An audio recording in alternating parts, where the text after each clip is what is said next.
So what part of the brain are we training when we're talking about our eyes? Well, there's specific inputs to the cerebellum that we could talk about. We're talking about peripheral joint mobility, rolling and spinning, okay, and how the eyes lead that stuff. We're talking about specific eye positions, combined head and eye movements, light stimulations, and motor imagery in terms of intent. So Chris talked about lying on the bed, putting those glasses on with your eyes closed. Who would have actually thought that's going to change somebody's motor patterns?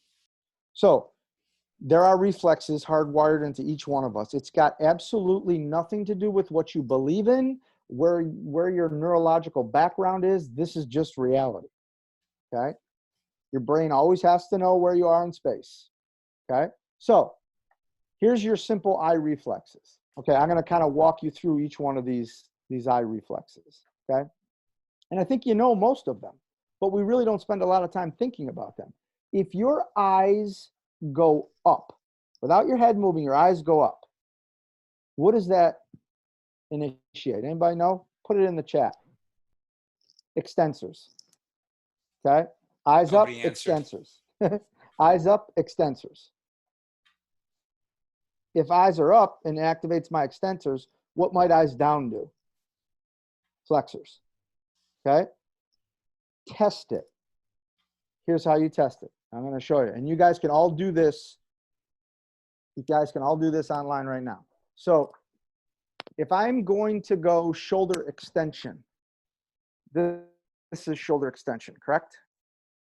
So I want you to find your end range in shoulder extension. So everybody do that right now. So go to the end. Find where it gets uncomfortable, where you don't think you got any more, and you're looking straight ahead, okay? Then I want you to, very quickly, not moving your head, throw your eyes up at that end range, and then tell me if you can buy another inch or two range of motion. You guys go ahead and do that. So eyes will go up, and you should buy a little bit more range of motion, okay? Now, we're going to talk about if you didn't get range of motion, but so right now, I would imagine that 70 to 80, maybe even 90% got this much more range of motion because their eyes went up.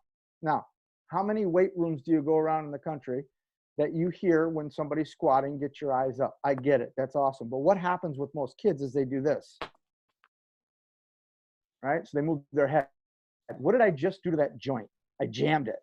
What do we say about the arthrokinetic reflex? It shuts you off. So now I've gone eyes up. That's awesome for extensors.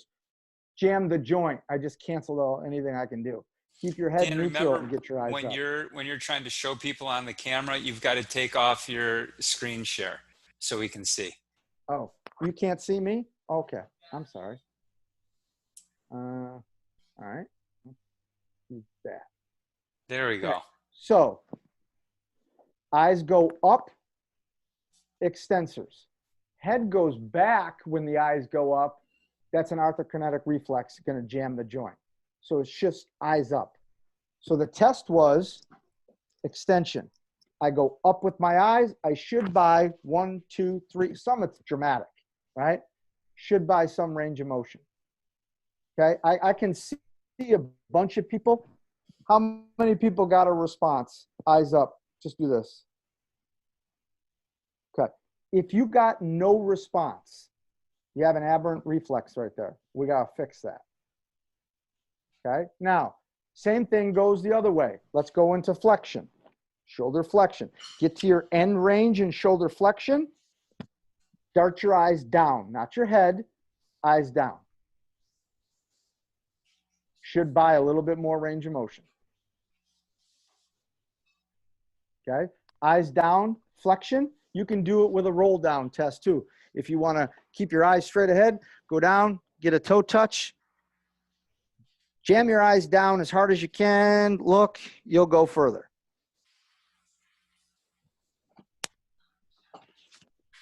Eyes up, extensors, eyes down, flexors. Okay, so one of the big things is neutral head. And remember that jam joint thought process. Okay, now, if I go eyes right,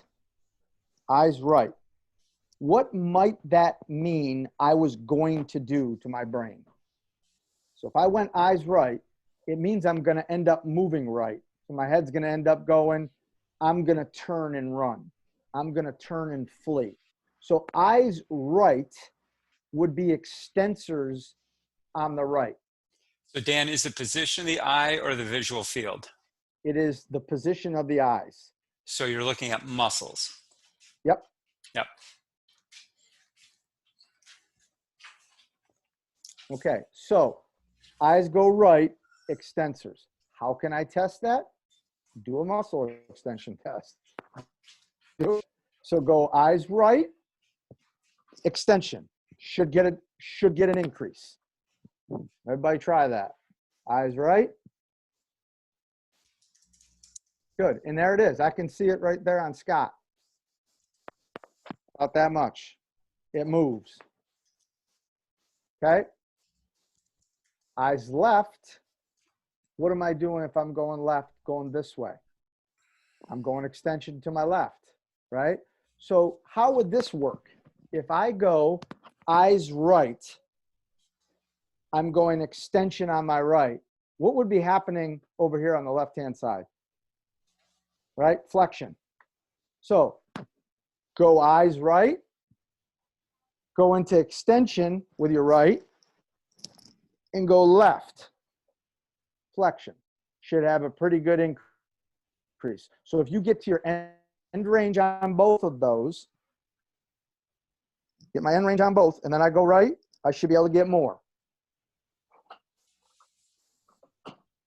Now you can combine them. If I go eyes right for extension, I can go eyes up. Eyes up and right is going to give me more extension. You see how there's 50 million different ways to roam here. Okay, those are eye reflexes. Those are real. Those aren't something that I made up. That's not something that kinesiology made up. Those are reflexes that are hardwired in your body.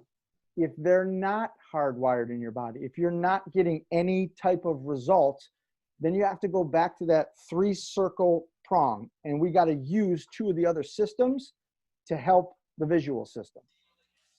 Okay?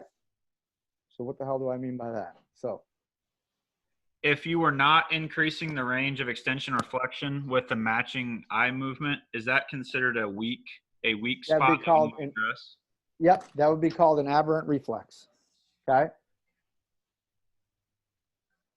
So those are basically the tests that we just ran through: shoulder flexion, shoulder extension. Okay? Ways to fix these reflexes, because everybody wants to know how to fix them. Okay? There's a couple different things, and don't think too far away from what you do in the gym. If you want to fix a reflex, you can exhaust that range of motion, right? So just hold it there, hold your eyes there, and exhaust it, right? Maybe you're holding it there for 30 seconds, making it go through its whole process of fuel. And then we're going to do another set of it after I rest. Then I'm going to do it again and rest. Hopefully, that part of the exhaustion system can kick it back into that reflex, because it's there. You just got to bring it out. The next thing you can do. So I said eyes right gives me extension to the right, correct? So I could, if I wasn't getting extension on my right, I could then use the proprioceptive system, which is this band, creating muscle tension. So I'm putting it around the length of me. And what did I just do to my extensors on my right side? I just fired them up a little bit with this band.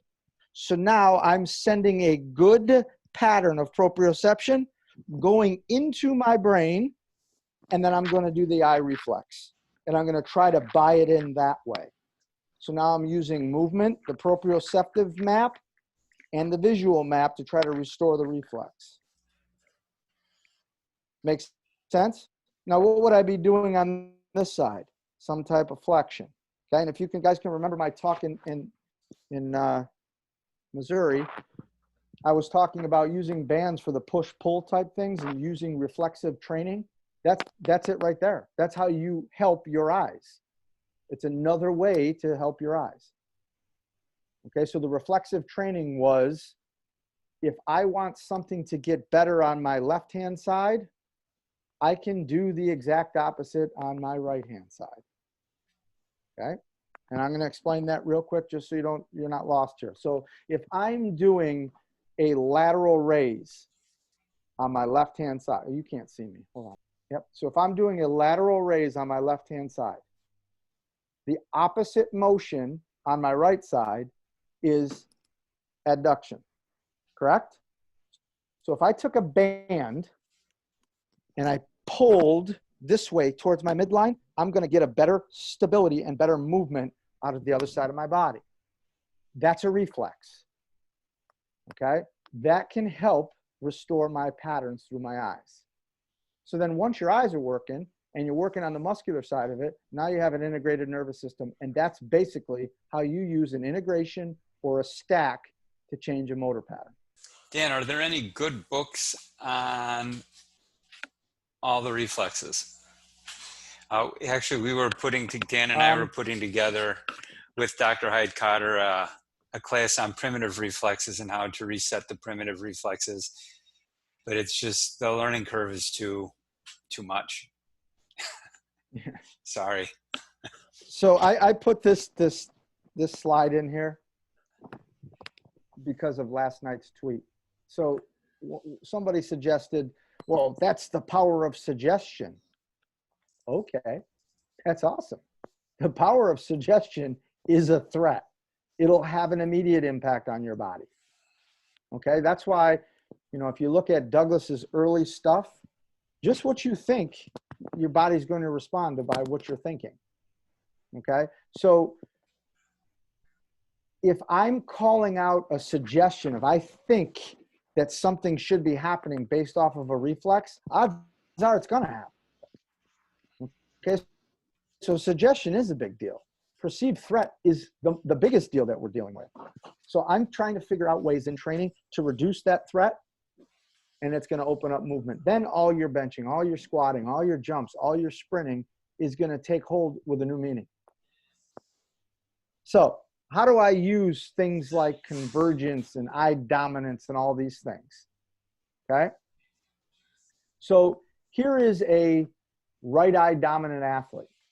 So I'm working on his strength right now. I patched his left eye, and we're working on him catching the football, tracking that ball all the way in. Okay. I will also superset that with patching his other eye, his weak eye. Okay. So now if his eyes aren't converging correctly, they certainly are. And the better those eyes converge on that target, the better motor learning is going to occur. Another thing you can do to help strengthen the eyes. That's a practical way that I use it. Especially if you're indoors, is you use a strobe light. Because what happens in a strobe light, it's light, it's dark, it's light, it's dark. And what you're doing is your brain is creating trajectories and guessing where things go. So it will intuit where the ball may come and where it ends up. And in a very fast fashion, you learn. So if you start out, the frequency is going to be really high, so you can see the ball a lot. But then you slow the frequency down and it slows down. You have to make more inference with your eyes of where that ball is going to be. Now, this guy is right eye dominant. Okay, he's right eye dominant. So I have. Go back, Dan. Yep. Oops. So I've now covered his right eye, and I'm making his left eye converge better. Okay, because when we talk about right eye, left eye dominance, we talked about earlier on, we're going to get that turn of the head. We're going to get that turn of the hips based off that. These are the things that help fix that while we're establishing motor patterns. If that eye can track better, bounces off the brain a little bit better. Okay, so this is one aspect of putting that into training. So when coaches ask me all the time, well, how do you get that? You're a football coach. How do you get that into your training? That's my individual drill. Now, I'm teaching him how to contract and converge with that left eye while they're going through all the fundamental things that we coach them to do, which is frame the ball, tuck the ball away, all those good things. Dan, what method do you use to determine the dominant eye? Okay, so let me go back to stop screen share. All you need to be able to do is this. Take a target that's across your room, make a little box, look at it. Okay, so I'm looking across my way to a window, and I'm putting the window right in the middle of my hands. And what I'm going to do is close my left eye. The window stays right in the middle. I close my right eye, I can't see the window anymore. I know I'm right eye dominant.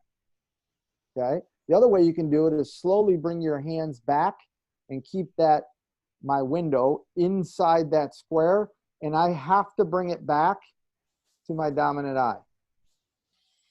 Okay? That's how you know you're right eye dominant, left eye dominant. You know what I love doing though, because people hate this? I love muscle testing it. I'll muscle test it before I have anybody check. And I love it because a lot of people, I'll explain to them what I'm doing, and some of the left eye dominant people will raise their hand and they want me to, and I'll muscle test them, and it's different. And you can tell. Just because the right side is going to feed in, you're going to have different tone in the muscles. You're going to have a whole bunch of different things happen based off of the sensory information coming in through your right. Would you only cover your dominant eye? Would I only cover that? Yeah. No, I would wave load it just like I wave load strength training. Hang on, there's a whole bunch of questions that just popped up on the chat. Right. Check those out. Could you also muscle test each eye movement? Absolutely. If that's what you like to do, you could. Yep. Would you only cover your dominant eye? I do both. But if you want a response, train with your dominant eye patched, okay? Do any type of coordination movement, catching the ball like we just showed in that video, and then muscle test them. They'll be different. Opposite dominant eye will not move. So the dominant eye is going to always demand the visual field. Okay, it's going to push the non-dominant eye away.